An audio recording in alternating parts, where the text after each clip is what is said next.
President Obama, are you listening? And here at the Harper Library and the University of Chicago, our distinguished guests have their own ideas, too. So let's join them now. It seemed to me he was saying that the golden age for America, when it was truly a land of opportunity, was the late 19th, early 20th century. No regulations, no permits, no red tape. I would argue that the government played a decisive role in an enormous grant to the railroads in creating an American capitalist economy. And secondly, if you go back to that golden age, you find that the government constantly intervened in a rather characteristic way. It used troops against strikers. American labor history has been the most violent, bloody class struggle anywhere in the world. And the government, up until 1932, the law, the courts, the society, always sided with business, always sided against working people.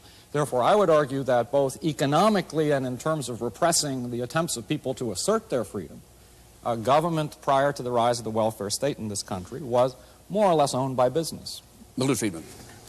Michael Harrington is seeing the hole in the barn door, and he's not looking at the barn door itself. The plain fact is, during the whole of that period, while government did intervene from time to time, and mostly to do harm, I agree with him that government intervention was, in the main, not a good thing, tariffs, for example. On the other hand, throughout that whole period, government spending, federal government spending, central government spending, never was more than 3% of the national income. It was trivial. The land grants to the railroads were a minor factor. I don't approve of them. I'm not saying they were a good thing, but they were a very minor factor. One has to have a sense of proportion, and that goes to the whole discussion. I am not an anarchist. I am not in favor of eliminating government. I believe we need a government. But we need a government that sets a framework and rules within which individuals, pursuing their own objectives, can work together and cooperate together. And they work together and cooperate together not only in economic areas. Well, what's your... Michael Harrington? I just think that two things. One, to view freedom positively, I think people over 65 years of age in the United States today are freer now because of Medicare. I do not think that the freedom to die from the lack of medicine was a very good thing. Secondly, related to industrialists, I think that one of the startling things about American history is that when Franklin Roosevelt was saving the system from itself, the main beneficiaries were screaming bloody murder at him for being a traitor to his class, when he was in fact the salvation of that class. And I think therefore, if you look at our history, I do think you find a tremendous myopia on the part of industrialists, and you find that the positive increments to our freedom, interestingly enough, have not come from the college graduates, but often from people with, not from the best people. It's come from working people. It's come from poor people. It's come from blacks and Hispanics and the like. Milton, would you reply, but then tell us why you took us to Hong Kong to prove something? Sure. Unaccustomed as I am to agreeing with Michael Harrington, I will agree in part with what he's just said.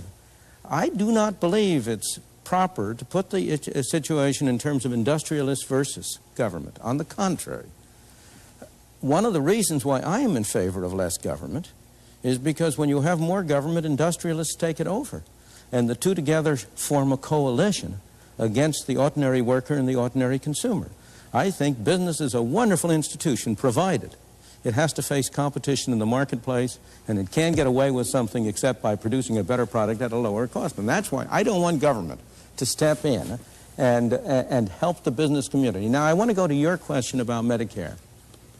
There are many people who have benefited from Medicare, but you're not looking at the cost side. What has happened to the people who are paying for it? It isn't, we don't have a free good. It isn't coming from nowhere. And are they benefiting from it in a cost-effective way? Those are the questions. It's demagoguery, if you'll pardon me, Michael Harrington, to say the people who have Medicare are freer. Of course, in one dimension. But they themselves have been paying all their lives. And have they gotten a good bargain? At the moment they have. The young men, the young working people who are going into Social Security now, they're going to get a very raw deal indeed. Milton, interesting.